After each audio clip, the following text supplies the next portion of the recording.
एक छोटे से गांव के किनारे एक पुराना बरगद का पेड़ खड़ा था। उसी पेड़ के नीचे हर सुबह एक आदमी अपना छोटा सा ठेला लगाता था। उसका नाम था मोहन। मोहन के ठेले पर बस दाल, चावल और 2-3 कटोरियां होती थीं। दिन भर मेहनत के बाद भी मुश्किल से कुछ ही ग्राहक आते थे। मोहन की आंखों में थकान भी थी और चिंता भी। तभी रोजाना आने वाला ग्राहक रामू वहां पहुंचा। अरे मोहन भाई, आज फिर सन्नाटा है क्या? इतने कम ग्राहकों में घर कैसे चलता है तुम्हारा? क्या बताऊं भैया, सुबह से बस 2 प्लेट बिकी हैं। कभी कभी तो लगता है ठेला लगाना ही बेकार है, लेकिन और करूं भी क्या। इतनी मेहनत करते हो, सुबह से बैठे रहते हो, फिर भी बस इतना ही? बस जैसे तैसे गुजारा हो रहा है। ऊपर से पुराना कर्ज भी है, सूद बढ़ता जा रहा है। कभी कभी तो रात को नींद भी नहीं आती। सोचता रहता हूं कि बच्चों की पढ़ाई कैसे चलेगी। देख भाई, बुरा मत मानना, पर दाल चावल से आजकल कौन खुश होता है? लोग कुछ नया चाहते हैं। स्वाद बदल गया है जमाने का। पर भैया, मुझे और कुछ बनाना आता ही नहीं। यही सीखा, यही किया। खेत भी नहीं है कि खेती कर लूं। अगर आगे बढ़ना है ना, तो कुछ अलग करना पड़ेगा। लोग नए स्वाद के पीछे भागते हैं। तू मेहनती है, बस दिशा बदलने की जरूरत है। दिशा बदलने पर कैसे? सोच भाई सोच, कभी कभी किस्मत बदलने के लिए एक फैसला काफी होता है। रामू पैसे रखकर चला जाता है।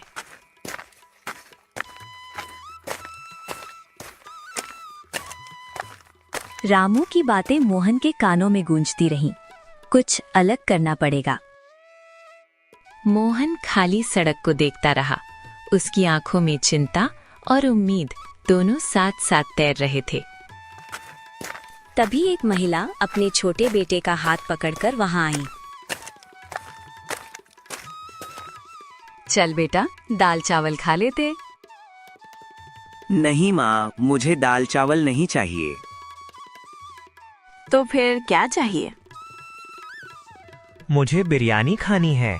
स्कूल में सब बच्चे बिरयानी की बात कर रहे थे। मुझे भी बिरयानी चाहिए। बेटा, यहाँ बिरयानी नहीं मिलती और वो बहुत महंगी भी होती है। चलो, जो मिल रहा है वही खा लो। नहीं माँ, मुझे नहीं खाना। महिला मजबूरी में मुड़ गई और बेटे को लेकर चली गई। मोहन ये सब चुपचाप देख रहा था। उस बच्चे की आंखों में चाहत साफ दिख रही थी और माँ की आवाज में मजबूरी। अचानक उसके मन में जैसे कोई चिंगारी जली। बिरयानी। कुछ पल सोच का है। बिरयानी, हाँ, लोग बिरयानी पसंद करते हैं, बच्चे भी, बड़े भी, और दाम भी अच्छे मिलते हैं। उसकी आंखों में हल्की चमक आ जाती है। अगर मैं बिरयानी बनाऊं तो शायद भीड़ बढ़ जाए, शायद मेरी किस्मत भी बदल जाए। कभी कभी जिंदगी बदलने का विचार किसी बड़ी किताब से नहीं, बल्कि एक छोटे बच्चे की जिद से भी जन्म लेता है। उस दिन मोहन के दिल में एक नया सपना जन्म ले चुका था। शाम ढल चुकी थी। आसमान में तारे चमकने लगे थे। मोहन अपना ठेला समेटकर धीरे धीरे घर लौटा, लेकिन आज उसके कदमों में थकान कम और सोच ज्यादा थी। सुबह सूरज अभी पूरी तरह निकला भी नहीं था, लेकिन मोहन उठ चुका था। आज उसके चेहरे पर अलग ही उत्साह था। जल्दी जल्दी नहा धोकर उसने चाय पी और सीधे अपने दोस्त शंकर के घर की ओर चल पड़ा।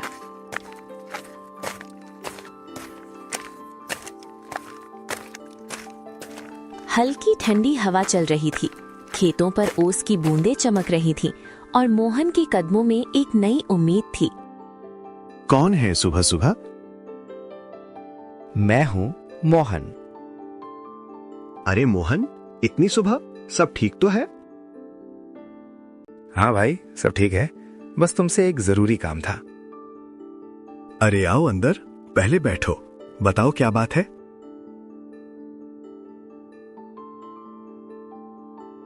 मोहन चारपाई पर बैठ जाता है। भाई, तुम होटल में काम करते हो ना, तुम्हें बिरयानी बनानी आती है? बस इतनी सी बात? हाँ आती है, क्यों? मैं बिरयानी बनाना सीखना चाहता हूँ। ठेले पर दाल चावल से गुजारा मुश्किल हो रहा है, सोचा कुछ नया शुरू करूं। अच्छा फैसला है, मेहनत करोगे तो जरूर सफल होगे। चलो आज ही सिखा देता हूँ। मोहन की आंखों में चमक आ जाती है। शंकर ने सामान निकालना शुरू किया। चावल, मसाले, प्याज, अदरक, लहसुन, दही और ताजा मटन। मोहन ध्यान से हर चीज देख रहा था, जैसे कोई छात्र पहली बार किताब खोलकर पढ़ रहा हो। सबसे पहले मटन को अच्छे से धोना है, फिर इसमें दही, नमक, लाल मिर्च, हल्दी, अदरक लहसुन का पेस्ट और गरम मसाला डालकर मैरिनेट करना है। इतना सब डालते हैं तभी इतना स्वाद आता है। अभी तो शुरुआत है, असली जादू तो दम में होता है। चूल्हे पर कढ़ाई चढ़ी, तेल गरम हुआ, प्याज सुनहरा होने लगा और थोड़ी ही देर में खुशबू पूरे आंगन में फैल गई। मोहन के चेहरे पर मुस्कान थी। उसे पहली बार लगा कि वो सच में कुछ नया सीख रहा है। अब चावल आधे उबालो और याद रखना, बिरयानी में जल्दी नहीं करते, धीमी आंच ही स्वाद बनाती है। मैं हर बात याद रखूंगा भाई। करीब 1 घंटे बाद बिरयानी तैयार थी। शंकर ने ढक्कन उठाया और भाप के साथ खुशबू का बादल सा उठा। मोहन ने पहली बार अपने हाथों से बनी बिरयानी चखी। भाई ये तो कमाल है। अगर ऐसी बिरयानी मैं बेचूं तो लोग जरूर पसंद करेंगे। पसंद ही नहीं, याद रखेंगे।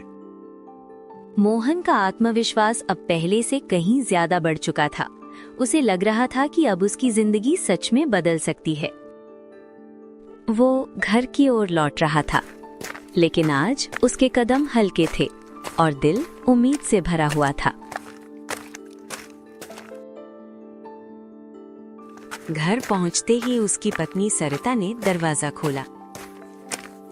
आज देर हो गई, सब ठीक तो है? सब ठीक है, बस सोच रहा था। क्या सोच रहे थे? सरिता, अगर मैं दाल चावल की जगह कुछ नया बनाऊं तो? नया क्या? बिरयानी। सरिता कुछ पल चुप रहती है। बिरयानी? पर तुम्हें बनानी आती है? नहीं, लेकिन सीखी जा सकती है। रामू भैया भी कह रहे थे कि कुछ नया करना पड़ेगा, और आज एक बच्चे को बिरयानी के लिए रोते देखा, तभी ये ख्याल आया। अगर सच में लोग पसंद करें तो शायद हमारा कर्ज भी उतर जाए। हाँ, यही सोच रहा हूँ। कल मैं शंकर से मिलूंगा। वो शहर के होटल में काम करता है, उसे जरूर आती होगी बिरयानी बनानी। तो फिर कोशिश करो, भगवान मेहनत का फल जरूर देता है। उस रात मोहन जल्दी सोने की कोशिश करता रहा, लेकिन नींद उसकी आंखों से कोसों दूर थी। वो करवटें बदलता रहा, कभी ठेले की चिंता, कभी कर्ज की, और फिर बार बार उसके दिमाग में एक ही शब्द गूंजता, बिरयानी। उसकी आंख लग गई। मोहन ने सपने में देखा उसका ठेला लोगों से घिरा हुआ है। लोग हंस रहे हैं, बच्चे खुश होकर बिरयानी खा रहे हैं, और कोई कह रहा है, मोहन भाई, एक प्लेट और देना। मोहन अचानक मुस्कुराते हुए नींद से जाग गया। हे भगवान, बस एक मौका दे देना, बाकी मेहनत मैं कर लूंगा। सुबह की पहली किरण खिड़की से अंदर आई और मोहन की आंखों में अब डर नहीं बल्कि उम्मीद थी। उसे लग रहा था कि आज का दिन उसकी जिंदगी बदलने की शुरुआत हो सकता है। सुबह का समय था। सूरज की हल्की किरणें गांव की गलियों को रोशन कर रही थीं। मोहन आज बहुत जल्दी उठ गया था। उसके चेहरे पर घबराहट भी थी और उत्साह भी। उसने सावधानी से चावल धोए, मसाले तैयार किए और शंकर की बताई हर बात याद करते हुए बिरयानी बनानी शुरू की। रसोई में धीरे धीरे खुशबू फैलने लगी। लगता है आज सच में कुछ अच्छा होने वाला है। बस भगवान का नाम है, बाकी मेहनत हमारी। कुछ देर बाद बिरयानी तैयार हो गई। मोहन ने बड़े ध्यान से हांडी ठेले पर रखी और गांव के मुख्य चौराहे पर पहुंच गया। शुरू में ठेले के पास कोई नहीं आया। मोहन थोड़ी देर चुपचाप खड़ा रहा। उसके मन में डर आने लगा। क्या लोगों को पसंद नहीं आएगी? तभी हवा का एक झोंका चला और बिरयानी की खुशबू चारों ओर फैल गई। पास से गुजरते दो आदमी रुके। अरे, कैसी खुशबू है? लगता है बिरयानी है, चलकर देखते हैं। दोनों ठेले के पास आके हैं। मोहन, आज दाल चावल नहीं? नहीं भैया, आज मटन बिरयानी है, एक बार चक्कर देखिए। मोहन ने एक प्लेट परोसी। दोनों ने पहला निवाला लिया और एक दूसरे की तरफ देखकर मुस्कुरा दिए। अरे वाह, ये तो कमाल की बनी है। एक प्लेट और देना, घर भी ले जाऊंगा।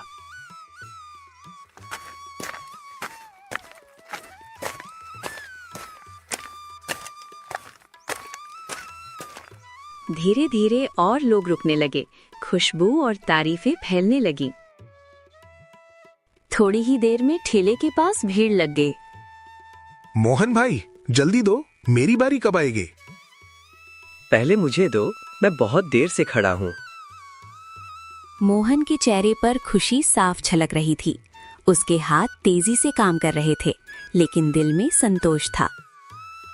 शाम तक हांडी खाली हो चुकी थी।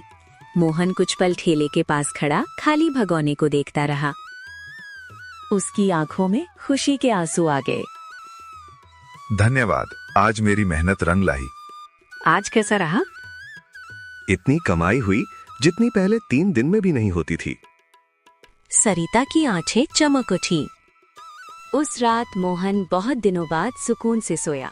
उसे लग रहा था कि उसकी जिंदगी अब सही रास्ते पर चल पड़ी है। लेकिन उसे ये नहीं पता था कि असली परीक्षा अभी बाकी थी। अब मोहन का ठेला पहले जैसा नहीं रहा था। जहां पहले लोग संकोच से आते थे, अब दूर दूर से ग्राहक उसकी बिरयानी खाने आने लगे थे। मोहन की मशहूर बिरयानी, ये नाम पूरे गांव में फैल चुका था। ठेले के पास अब रोज भीड़ लगती। कुछ लोग तो पहले से आकर लाइन में खड़े हो जाते। भाई, आधा किलो पैक कर देना, शहर से मेहमान आए हैं। मोहन, कल की तरह मसाला थोड़ा ज्यादा रखना।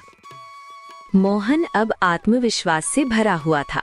उसके हाथ तेज चलते, चेहरा मुस्कुराता रहता।